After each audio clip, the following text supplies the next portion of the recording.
Coming up next is good news across Africa. Stay with us. Good news. Good news. Good news. Good news. All right. Okay, so I think one of the most important thing is education, Uh huh. and education is like a key. Very. It really is a great key that opens a lot of doors for us. You know, if that saying was to be practicalized or made to come to life, it would have been like the most populous thing we'll see around. Because every day, education is the key. We always say it. It is the key. I just feel we've familiarized ourselves too much It's with a the cliche saying. now. Thank you, Epi. So Beautiful. We don't necessarily focus on the yeah, importance or the it's just a relevance saying, of yeah. it. Exactly. Education is the key. Anyway, tell us more. So we actually have the African Centre, the Africa Centre. Okay. And it's a place that they're very happy to be able to serve diverse communities despite the challenges that, Brother COVID has brought us. Mm-hmm. Did you But just the- call it brother COVID? What should I say? We're literally living with it. Yeah, right. It's So like just- family now. It's Okay. it's like that auntie you may Right, not like, but you still have to stay with, exactly. so. I didn't think about. Anyway, thank you, Epi, for making me realize it. Okay, moving forward. Now, the Africa Centre is actually a London-based. Right. They're based in London, and one thing they've been doing Mm-hmm. is bring to the diverse communities a lot of Okay. things about Africa. True. One great thing they've recently launched or Mm-hmm. introduced is education through culture. Okay. Now, this is a campaign that they're actually bringing out, and they feel that more light needs to be thrown on the critical role that cultural celebration plays in bringing communities together. Together. Mm. Half of the time, we go to places and we feel like, yeah, I have a culture, I have a tradition, but we don't necessarily let it stand out or, come out of us as much as it should. Okay. We mostly don't see the relevance of it, especially when it comes to the young people. Mm. You wait till you're old, 35, 40, 50, then you try to see the need in holding on to your culture Okay. or your tradition. Right. But their campaign is focusing on young people Mm-hmm. who are coming together like a collective support Right. through these difficult times to Mhm. actually use the cultural transition Right. and be able to relate with others. Super. Focusing on the future generations. Plenty now, are they? Okay. So one of the first ones they started looking at was the mbira instrument from Zimbabwe. Wow. Yes, and they did that through their first workshop. Okay. So it was delivered by Gabriel Sekuru Makamanzi, and he is a renowned mbira player. Oh. So he came to teach them the history, told them where it comes from, the people that use it, Right. what it does, the kind of sound, and show them how to use that's a it. musical they pulled- instrument, huh? Yes, Wow. it's a musical instrument Mbira. from Zimbabwe. Zimbabwe. Nice. Yeah, so they hope to actually run similar workshops across schools in London Okay. to bring a lot of light on the culture we have back here Right. at home. Exactly. Marvelous. So that's a good thing. And Mm-hmm. I was very happy when I saw it, especially when you're looking at the fact that this offers for cultural engagement. Yeah. Yeah, it also offers for learning. Mm-hmm. People get to know the meaning behind things. Also, Understanding, yeah. it also brings about self-actualization. I mean, Yeah. some of these people could actually want to go back home and focus on solely on some of the things they Yeah, will learn about yeah. their culture. Super. Okay. So our next AGR Good News is in the diaspora. All right. Let's fly all the way. Tell us about it. Now we're looking at Nzambi Mati.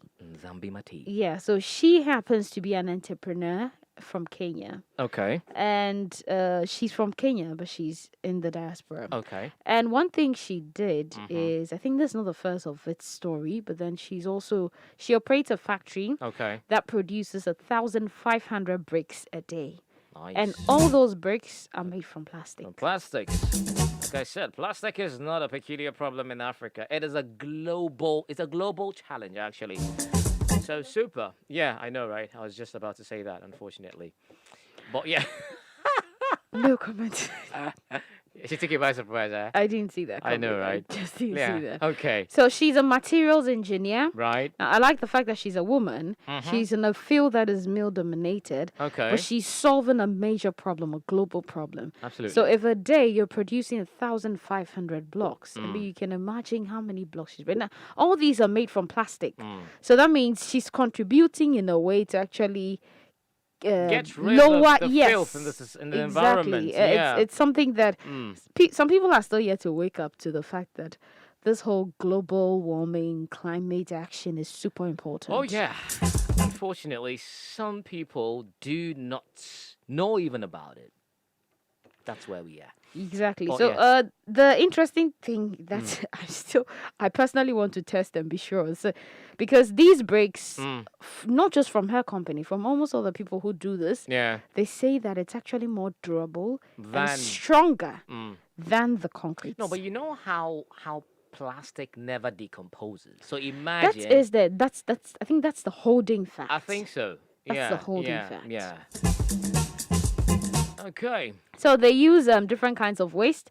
They use the high density polythene, which is Okay. used in milk and shampoo bottles. Right. Low density polyethylene, which is often used for bags for cereals or sandwiches. Okay. They also use polypropylene, which is used for ropes, flip top lids, and buckets. Okay. Except the polyethylene Okay. Okay, take it easy.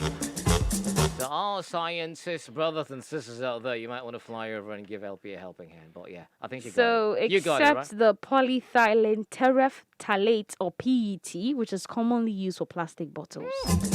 We're just going to just get over the word and then move over. Fine. So they don't use that. Okay. I'm actually I'm looking for a company that will start using that for something else because we're having a lot of the plastic bottles. The PETs are too many. Yeah. Too many. Those ones, eh?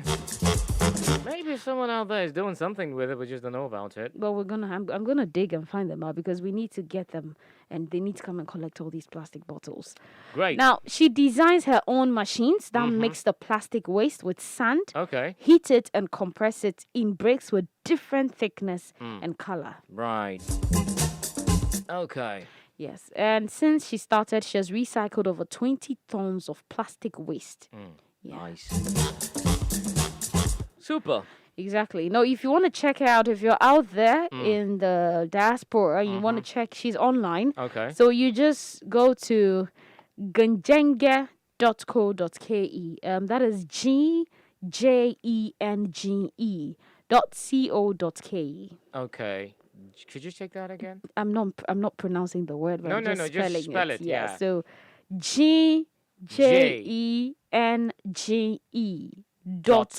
GJENGE.co.ke. Ah, okay. All right. Being on the safety side is better, actually. Let's hear. I don't want to start spelling, I know. mommy. I know. I know. Well, so moving on to Mozambique, I was very happy because we know mining is something that really goes on.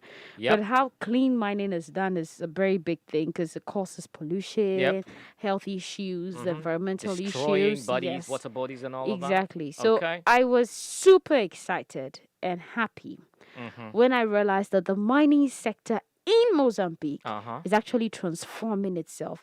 They're trying to realign with clean energy transition.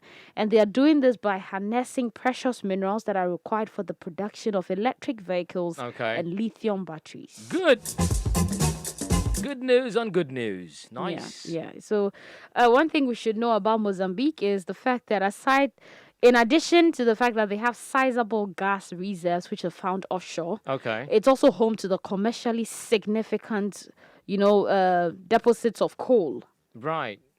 gold, Okay. graphite, ilmenite, iron ore, titanium, copper, tantalum, and bauxite. Nice. All of these minerals in Mozambique. Yes, Nice. they're all found in Mozambique. Nice. So there is the need, to get into the clean mining, thing that they've actually started, which is I think very brilliant. It's super important. I mean, it's especially when the fact that they have these minerals they have to mine. There's a lot of activity when it comes to mining. It was Going just on, brought yeah. down due to the COVID-19. Some of the activities had to Yep. be halted, but then they actually produce a lot. Okay. Yes, Right. They also have a lot of investments going on. So I think it's super important Okay. if they check what is going on and what is going out. Right. Now, precious minerals that mainly and largely remain untapped, with gold deposits found in the provinces of Niassa, Tet, and Manica. These are drawing growing attention from both the local and foreign investors. Okay. But Mozambique also wants to make sure that before they actually set into it, they're doing it on the clean scale and doing it the right way. And also Great. in the smart form. Super. Amazing. Beautiful news. That's all.